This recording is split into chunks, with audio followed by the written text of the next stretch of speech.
So a wrongful death claim is a civil cause of action or a civil case that a personal representative brings on behalf of all of the survivors and the estate itself.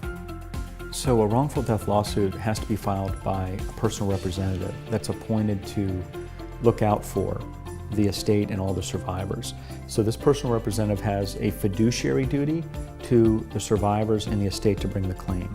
And the reason why the law requires the personal representative to bring the lawsuit is it prevents all of the survivors from bringing separate lawsuits and maybe rushing to the courthouse and depleting any available funds so that other people get left without.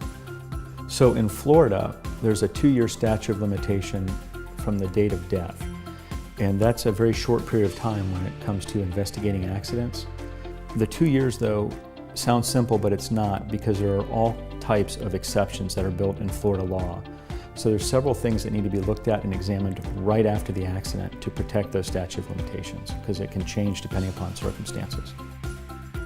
Wrongful death is a civil cause of action, and the standard is preponderance of the evidence, which means that the scale needs to be tipped to 51% for us to win.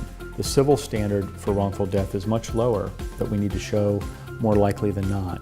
And it can be done, it can be brought because of misconduct or negligence.